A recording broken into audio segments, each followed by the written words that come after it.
വസ്സലാത്തു നൂറുൻ, നമസ്കാരം പ്രകാശമാണ്. നമസ്കാരത്തിൻ്റെ ഫള് നബി പറയുകയാണ്. നമസ്കാരം വർദ്ധിപ്പിക്കാൻ പ്രോത്സാഹിപ്പിക്കുകയാണ്. അല്ലെ, നമസ്കാരം എന്ന് പറയുന്നത് നമ്മുടെ ദീനിൻ്റെ അടിസ്ഥാനമാണ്. ചില പണ്ഡിതന്മാർ പറഞ്ഞത് കാണാം, സല എന്നുള്ള വാക്കുണ്ടായിട്ടുള്ളത് സില എന്നുള്ളതിൽ നിന്നാണ്. റബ്ബും അടിമയും തമ്മിലുള്ള ബന്ധം, സിലത്ത് എന്ന് പറഞ്ഞ ബന്ധം എന്നാണ്. നമ്മൾ സിലത്തുർ റഹിം എന്നൊക്കെ പറയാറില്ലേ, കുടുംബബന്ധം ചേർക്കുക. അപ്പോൾ തമ്മിൽ ചേർക്കുക, ബന്ധപ്പെടുത്തുക എന്നാണ് സിലത്ത് എന്നുള്ള വാക്കിൻ്റെ അർത്ഥം. റബ്ബും ഒരു അടിമയും തമ്മിലുള്ള ബന്ധമാണ് സല, നമസ്കാരം എന്ന് പറയുന്നത്. ഇസ്ലാമിൻ്റെ റുക്നാണ്. ഷഹാദത്ത് കഴിഞ്ഞാൽ പിന്നെ അടുത്ത നെടുന്തൂൺ. അത് ഉപേക്ഷിച്ചവന് ഇസ്ലാമിൽ സ്ഥാനമില്ല. നമസ്കാരത്തിൽ എത്ര കുറവുണ്ടോ അതിനനുസരിച്ച് ഇസ്ലാമിൽ നമ്മുടെ സ്ഥാനം കുറയുകയാണ്. അല്ലെ, ദീനിൽ തൗഹീദ് കഴിഞ്ഞാൽ പിന്നെ ഇതുപോലെ ഒരു വിഷയമില്ല. നബി സല്ലല്ലാഹു അലൈഹി വസല്ലം നമസ്കാരത്തിന് എത്ര പ്രാധാന്യം കൊടുത്തിരുന്നു ആലോചിച്ച് നോക്കൂ. മരണാസന്നനായി കിടക്കുമ്പോൾ അസ്സല അസ്സല, നമസ്കാരം എന്ന് പറഞ്ഞുകൊണ്ടാണ് നബി സല്ലല്ലാഹു അലൈഹി വസല്ലം മരണാസന്നനായി കിടക്കുന്ന ആ സമയത്ത് സംസാരിക്കുന്നത്. അതുപോലെ പള്ളിയിൽ പോകാൻ പറ്റാത്ത വിധത്തിൽ രോഗിയായി കിടക്കുമ്പോൾ തൻ്റെ വീടിൻ്റെ വിരി മാറ്റി സഹാബത്ത് നമസ്കരിക്കുന്നത് നബി സല്ലല്ലാഹു അലൈഹി വസല്ലം നോക്കി നിൽക്കുകയായിരുന്നു. അവർ കൃത്യമായി ജമാഅത്തായി നമസ്കരിക്കുന്നുണ്ട് എന്ന് ഉറപ്പുവരുത്താൻ വേണ്ടി. നബി സല്ലല്ലാഹു അലൈഹി വസല്ലം പറഞ്ഞ ഒരു ഹദീസ് നമുക്കറിയാം, വജുഇലത് ഖുർറത്തു ഐനി ഫിസ്സലാ, നമസ്കാരത്തിലാണ് എൻ്റെ കൺകുളിർമ. എന്താണ് ഖുർറത്തുൽ ഐൻ? കൺകുളിർമ എന്ന് പറഞ്ഞാൽ സാധാരണ ഉണ്ടാകുന്ന സന്തോഷത്തിനേക്കാൾ അപ്പുറത്തുള്ള സന്തോഷത്തിനാണ് ഖുർറത്തുൽ ഐൻ എന്ന് പറയുക. അപ്പോൾ നമ്മൾ ഭൗതികമായ എന്തൊക്കെ സുഖങ്ങളിൽ സന്തോഷിക്കാറുണ്ടോ അതിനൊക്കെ അപ്പുറത്തുള്ളത് സന്തോഷം. അതാണ് നബി സല്ലല്ലാഹു അലൈഹി വസല്ലം നമസ്കാരത്തെക്കുറിച്ച് പറഞ്ഞത്. നബി സല്ലല്ലാഹു അലൈഹി വസല്ലമക്ക് എന്തെങ്കിലും വിഷമമുണ്ടായാൽ കാന യഫ്സഉ ഇല സ്വലാ, നമസ്കരിക്കാൻ ധൃതി കാണിക്കുമായിരുന്നു. ആ വിഷമം മാറാൻ വേണ്ടി നമസ്കരിക്കുമായിരുന്നു. അരിഹന ബിഹാ യാ ബിലാൽ, ഇഖാമത്ത് കൊടുത്തുകൊണ്ട് ഞങ്ങൾക്ക് ആശ്വാസം തരൂ എന്ന് ബിലാലിനോട് പറയുമായിരുന്നു. അപ്പോൾ നമസ്കാരം എന്ന് പറയുന്നത് അത് ആശ്വാസം ഉണ്ടാക്കുന്ന കാര്യമാണ്, മനസ്സിന് ആശ്വാസം ഉണ്ടാക്കുന്ന കാര്യമാണ്. ശൈഖ് ഇബ്നു ഉസൈമീൻ റഹിമഹുല്ലാഹ് ഈ വാചകത്തെ വിശദീകരിച്ചുകൊണ്ട് പറഞ്ഞത് കാണാം അർബഈൻ നബവിയുടെ ശർഹിൽ, അസ്സലാത്തു നൂറുൻ, നമസ്കാരം വെളിച്ചമാണെന്ന് പറഞ്ഞാൽ ഫിൽ ഖൽബി വൽ വജ്ഹി വൽ ഖബ്രി വൽ ഹശർ, എല്ലായിടത്തും പ്രകാശമാണ്. നമസ്കരിക്കുന്നവൻ്റെ ഖൽബിൽ പ്രകാശമുണ്ടാകും, നൂറുണ്ടാകും.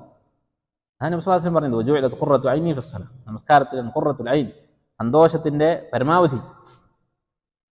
അതുപോലെ തന്നെ ഫിൽ വജ്ഹ്, നമസ്കരിക്കുന്നവൻ്റെ മുഖത്ത് പ്രകാശമുണ്ടാകും.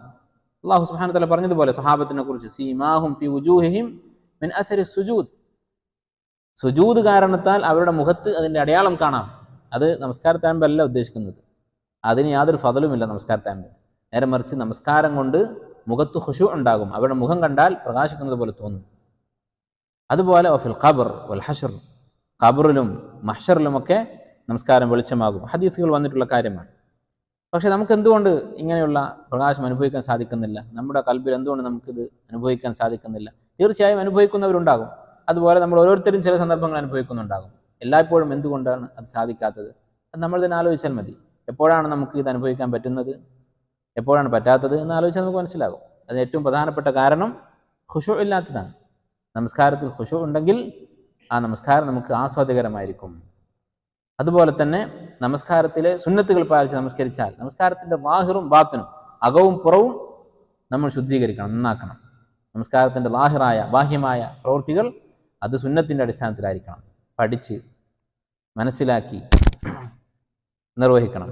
അതുപോലെ തന്നെ നമസ്കാരത്തിൽ ഖുശൂ ഉണ്ടാകണം, ഹൃദയ സാന്നിധ്യം ഉണ്ടാകണം. ഖുശൂവിൻ്റെ പ്രാധാന്യം ആലോചിച്ച് നോക്കൂ. നമസ്കാരത്തിൻ്റെ അഹ്കാമുകൾ, ധാരാളം അഹ്കാമുകൾ ഖുശൂ ഉണ്ടാകാൻ സൗകര്യപ്പെടുന്ന രീതിയിലാണ്. ഉള്ളിൽ നിന്ന് പള്ളിയിലേക്ക് വരരുതെന്ന്, ഉള്ളിൽ നിന്ന് വരരുതെന്ന് പറയാൻ കാരണം എന്താ? അടുത്തുള്ള ആൾക്ക് ഖുശൂ നഷ്ടപ്പെടും. അതുപോലെ തന്നെ ലാ സ്വലാത്ത ലി ഹദ്റത്തി തആം, ഭക്ഷണം മുന്നിലിരിക്കുമ്പോൾ നമസ്കരിക്കരുതെന്ന് പറഞ്ഞു. എന്തുകൊണ്ടാണ്? ആ ഭക്ഷണത്തെക്കുറിച്ചായിരിക്കും മനസ്സിൽ ചിന്ത. അപ്പോൾ നമ്മൾ ഭക്ഷണം മുമ്പിലുള്ളപ്പോൾ നമസ്കരിക്കുന്നില്ല, ഭക്ഷണം കഴിച്ച് പള്ളിയിൽ പോയിട്ട് നമസ്കരിക്കുന്നു, അല്ലെങ്കിൽ ഭക്ഷണം കഴിച്ച് ആ ജമാഅത്ത് നഷ്ടപ്പെട്ട് നമ്മൾ ഒറ്റയ്ക്ക് നമസ്കരിക്കുന്നു.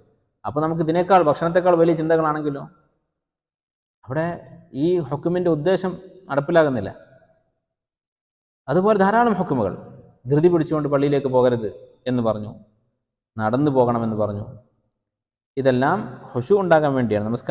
നമസ്കാരവുമായി ബന്ധപ്പെട്ട മസ്അലകൾ പലതും ഖുശൂ ഉണ്ടാകാൻ വേണ്ടിയാണ് അല്ലാഹു സുബ്ഹാനഹു വ തആല പഠിപ്പിച്ചിട്ടുള്ളത്, നബി സല്ലല്ലാഹു അലൈഹി വസല്ലം പഠിപ്പിച്ചിട്ടുള്ളത്. അപ്പോൾ ഇതാണ് ഈ ഹദീസിൽ പറഞ്ഞ അടുത്ത അമൽ, അസ്സലാത്തു നൂറുൻ. ദിക്റിനെ കുറിച്ച് പറഞ്ഞതിന് ശേഷം നമസ്കാരത്തെക്കുറിച്ച് പറഞ്ഞു. നമസ്കാരം ഒരാളുടെ ഖൽബിലും അവൻ്റെ മുഖത്തും നാളെ ആഖിറത്തിലും അവന് പ്രകാശമുണ്ടാക്കും.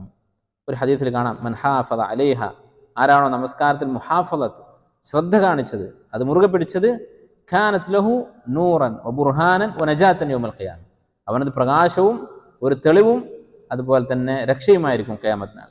വമൻ ലം യുഹാഫിദ് അലൈഹ ലം യകുൻ ലഹു നൂറുൻ വലാ ബുർഹാനുൻ വലാ നജാ, ആരാണോ നമസ്കാരം കാത്തു സൂക്ഷിക്കാത്തത് അവന് പറഞ്ഞതൊന്നും ഉണ്ടാവുകയില്ല ആഖിറത്തിൽ എന്ന് ഹദീസിൽ വന്നത് കാണാം.